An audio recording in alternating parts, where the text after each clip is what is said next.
नमस्ते, शुभ संध्या। हमारा लक्ष्य, आवर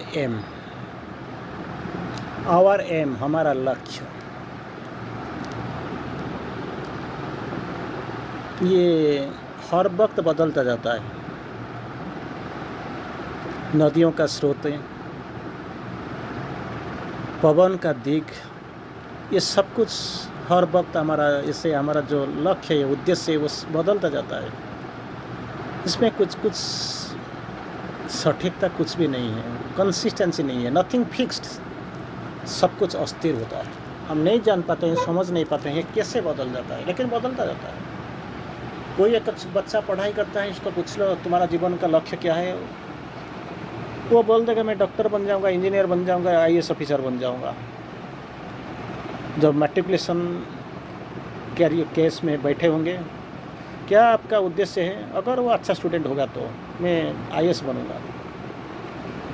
तो मैट्रिक से जो +2 लेवल का इंटरमीडिएट लेवल को जाएंगे, काउंसिल स्टडी करेंगे, तो आपका उद्देश्य क्या है? डॉक्टर इंजीनियर बन जाऊंगा। थोड़ी देर के बाद ग्रेजुएशन तक जब करते हैं तो इसको पूछो तुम्हारा जीवन का लक्ष्य क्या है, उद्देश्य क्या है? कोई लेक्चर बन जाऊंगा। तो पोस्ट ग्रेजुएशन लेवल को सपोज नहीं मिला, तो मेडिकल क्वालिफाई नहीं किया, या से कुछ आईआईटी नहीं मिला, एम्स नहीं मिला, तो कुछ नहीं हुआ, नॉट अप टू एक्सपेक्टेशन। अगर ऐसे कुछ होता है तो क्या करने दो, कोई वकील बन जाऊंगा। पीजी ख़त्म करने के बाद तुम क्या करना चाहते हो? भाई बिजनेस करना चाहता हूँ। अरे तुम तो एक ही पहले जो 5-7 साल पहले तो तुम्हें जो सेम क्वेश्चन पूछा गया, तो उस टाइम उस वक्त तुम बोल रहे थे क्या आईएएस बनोगे, अभी तुम क्या बोलते हो? कुछ छोटा मोटा बिजनेस हो जाए तो ठीक होगा।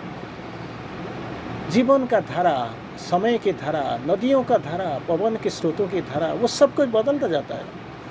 तो जैसे हम बोलते हैं, अगर हम तो आपको मैं पूछ लूँगा जीवन का लक्ष्य क्या होता है, आप बहुत बड़ा बात करेंगे, क्योंकि वो लिखा ही आपने कुछ ये लिखा को पढ़ा होगा। मास्टर योरजने को कुछ इसी फिलोसफी का ज्ञान आपको है। Regard your life as wholly given you for the divine work and to help in the divine manifestation. जैसे बच्चा क्लास 10 में पढ़ता है, इसको पूछते हो क्या मैं आईएएस बनना चाहता हूँ। ऐसे अगर हमारा जो आध्यात्मिक लाइन में जो इंटीग्रल स्कूल में जो पढ़ाई करते हैं, पूर्णांग शिक्षा केंद्र में, इसको पूछो तुम्हारा लक्ष्य क्या है? रूपांतरित प्राण, मन प्राण शरीर में भगवत प्राप्ति। आपका समझ में नहीं आएगा। जो पूछने वाला, जो क्वेश्चन पूछने वाला, वो भी समझ नहीं पाएगा वो चीज़ क्या होता है। फिर जाओ किसी को पूछो भाई तुम्हारा जीवन का लक्ष्य क्या होता है? To find the God, to become the God, to manifest the divine. To find the divine, to manifest the divine, to find the divine, to become the divine, to manifest the divine. भगवान कहीं ना कहीं जगह में, किसी जगह में वो है, इसको मिलना है, ढूंढ के पाना है। और दूसरा क्या है? मुझे बनना है, भगवान बनना है, टू बिकम द डिवाइन। तीसरा क्या है? तीसरा लक्ष्य क्या है? अंतिम लक्ष्य टू मैनिफेस्ट द डिवाइन, भगवान को प्रकट करना है, अभिव्यक्त करना है। थोड़ी देर के बाद चले जाओ, आप जाते हो किसी सेंटर में, आपका नाम है, आप जाते हो, ध्यान वगैरह करते हो, कुछ काम करते हो, भगवान के काम की खातिर आप जो बिल्कुल दिन रात विथ इंटरेस्ट लग जाते हो, लेकिन थोड़ी देर के बाद वो इंटरेस्ट कहीं खो जाता है, जान नहीं पाते हो। तो माँ जी यही बोलते हैं, जीवन का लक्ष्य हर वक्त जब आते हैं तो बहुत बड़ा सपना लेके आते हैं, बहुत कुछ सुनते हैं और इसको चरितार्थ करने के लिए लग पड़ते हैं, लेकिन थोड़ी देर के बाद वो सब कुछ शिथिल हो जाता है, कहीं खो जाता है। हम कहाँ पे खो जाते हैं ये मालूम नहीं होता है, लेकिन खो ही जाता है। It is true. माँ जी बोलते हैं मानव जाति की जो वर्तमान उपलब्धियाँ में, कोई चाहे कितने भी महान कार्य हो क्यों ना हो, कितना महान क्यों ना हो, वर्तमान जो उपलब्धियां हैं इसमें क्या है? हमारे लिए अनुकरण करने का कार्य आदर्श नहीं बनती। जो भी करो, नथिंग इज आइडियल, कुछ भी नहीं है। क्योंकि कुछ देर के लिए, थोड़ी देर के बाद लोग रुक जाते हैं, पढ़ाई कर लेते हैं, समझ लेते हैं, हृदयंगम कर लेते हैं, रियलाइजेशन आ जाता है, लेकिन इसके बाद वो छोड़ के भाग जाते हैं। बहुत तो यार कुछ कोई एक अंत तक रुकता है, तो ये मान लेना, सुन लेना, ये बहुत बड़ा चीज़ है, बहुत बड़ा उपलब्धि होगा। हमारा उद्देश्य क्या है? बिल्कुल भिन्न है। हम ये जो we are not here to repeat what others have done, बहुत बड़ा भिन्न उद्देश्य लेके हम आए हुए हैं, और सफलता बहुत कम है। सेपरेट रेट ऑफ सक्सेस बहुत, सफलता का हार बहुत कम है। फिर भी हमें विश्वास है कि भविष्य को तैयार करने के लिए इसका ज़रूरी है, बनाना है, हम काम कर रहे हैं। अगर बाहर आउटवर्डली एक्सटर्नली अगर आप देखेंगे तो कुछ भी नहीं हुआ है, दिखाई नहीं पड़ता है। जैसे लगता है ये दिन से हर दिन तो कुछ ना कुछ तो मतलब नीचे तो जाता है, नीचे ऊपर जाने के लिए कोई दिखाई नहीं पड़ता है, कोई सवाल भी नहीं पैदा होता है। फिर भी हमको माँ जी बोलते हैं हमको तैयार रहना चाहिए। फिर माँ जी बोलते हैं, क्या बोलते हैं, मैं जानती हूँ, माँ बोलते हैं मैं जानती हूँ बाह्य दृष्टिकोण से हम जगत के बहुत से जो वर्तमान उपलब्धियाँ के नीचे हूँ। जो रियलाइजेशन है एट प्रेजेंट जहाँ पे हम खड़ा है, ये उपलब्धि बहुत कम है, नकारात्मक है। कोई अगर कुछ होता ही नहीं, क्या करते हो? थोड़ी देर पहले जैसे लगता था कुछ बन रहा है, लेकिन अभी चलते जैसे नीचे से और नीचे हम जाते ही पड़ते हैं और कुछ दिखाई नहीं पड़ते। परंतु हमारा उद्देश्य मानदंड की पूर्णता नहीं है। ये जो टेम्पररी जो दिया हुआ है ना मेजरिंग रॉड, वो नहीं है। कुछ हम बहुत बड़ा करने आए हैं और करने के लिए हम प्रस्तुत कर रहे हैं। अभी भूमि का प्रस्तुति चल रहा है, स्थान का पवित्रता बना रहे, स्थान को पवित्र बना रहे हैं। ये पवित्रता लाने के लिए कोशिश करते हैं। आप नहीं बोल सकते हैं कुछ दिखाई नहीं पड़ते हैं मतलब कुछ नहीं होता है, ये आपका कंक्लूजन नहीं हो सकता। और बोलते हैं इसके लिए प्रयास कर रहे हैं जो भविष्य की है। We are trying for the advent of future, जो आने वाला है इसके लिए हम क्या बताएं। अभी इसको आधार प्रस्तुत करते हैं। आधार नहीं हुआ तो आएगा कैसे? आएगा तो रुकेगा कहाँ से? खड़ा हो कहाँ से होगा? तो इसीलिए हमें आधार प्रस्तुत करते हैं। फिर माँ जी बोलते हैं जो आश्रम जो स्थापना हुआ है, this is the first step. जो आश्रम का स्टेप स्थापना किया गया है इसीलिए बना गया है कि उसका उद्देश्य वही है जहाँ पे कि जगत का पालना बने। ये जगत के लिए it will be like a something like a guiding light. आपको सही रास्ता में दिशा निर्देश करेगा, इसी का उद्देश्य वही है। लेकिन क्या होता है, प्रेरणा मिलेगा, पथ प्रदर्शन का शक्ति मिलेगा और सार्थक शक्ति जो उपलब्धियाँ अब तक जो हमारा कार्यक्रम में है, जो हमारा जो चिंतन में है, अब तक ऐसे लगता है कि वो परिपूर्ण नहीं हुआ है, लेकिन उद्देश्य यही है। तो प्रिपेयर ए बेस। अगर आधार प्रस्तुत हो जाएगा तो कोई खड़ा हो जाएगा। बेस नहीं तो इंडेक्स कैसे होगा? एक एक्सिस आपका पास नहीं, वही एक्सिस कहाँ पे खड़ा होगा? असंभव है। तो यही हम बना रहे हैं।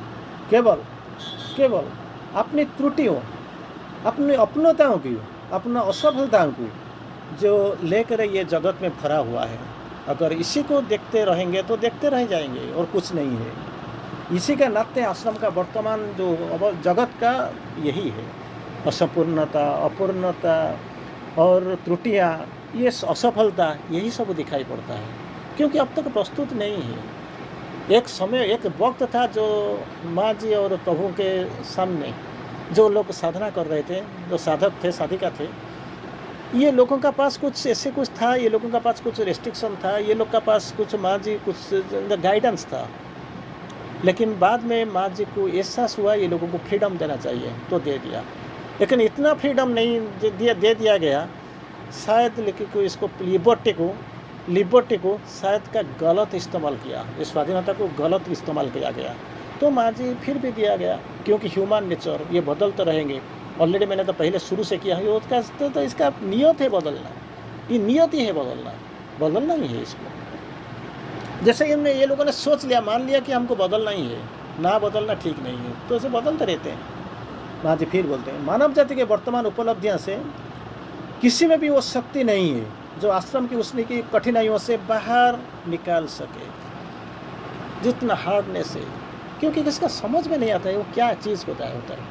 मैंने मालूम है, बहुत साल मैंने आश्रम में रह के आ चुका हूँ। जिसको मैं पूछ देता हूँ क्या क्या होता है, वो ट्रेडिशनली वो जानते हैं वो ट्रेडिशनली वो आश्रम ही नहीं है। आश्रम के सामने, आश्रम को अंदर घुस के बाहर आ जाते हैं लोग और पूछते हैं आश्रम कहाँ है, आश्रम क्या है, आश्रम कौन है। जस्ट इमेजिन हु इज आश्रम, वेयर इज आश्रम, व्हाट इज आश्रम। जस्ट इमेजिन ये लोगों का क्या दिमाग में घुस रहा है। जैसे आश्रम होगा, जंगल होगा, कोई पहाड़ कुछ होगा, इसमें कुछ ऐसे थैचेड रूफ ऐसे कुछ बना होगा, लेकिन वो मालूम नहीं है, it is traditionally not a आश्रम। तो क्या माँ जी बोलते हैं, आश्रम के सभी सदस्यों के पूर्ण परिवर्तन और अवतरण करते हुए सत्य की प्रकाश और सर्वांगीण उन्नति हो अपने आप को चरितार्थ करने में सहायता दे सकता है। दैट रियलाइजेशन, उन्नता, सत्य, प्रकाश और सर्वांगीण जो उद्घाटन, इसी का पर्पस, यही उद्देश्य लेके ये बना हुआ है। जो बनाएंगे कुछ लोग, जो कुछ बनेंगे सत्य का अनुसरण करेंगे, सत्य में जीवन जापन करेंगे, ये प्रकाश को देखेंगे और प्रकाश के लिए अपनों को खुद को तैयार करेंगे, मानव जाति के लिए साधना करेंगे, मानव जाति का उपलब्धि के लिए कुछ ना कुछ करके जाएंगे। ये लोगों का इसीलिए आश्रम का प्रतिष्ठा हुआ है। मैं भी संख्या मैटर नहीं करता है, नहीं कर नहीं रहा है। What really matters, that is your consciousness, Chetna.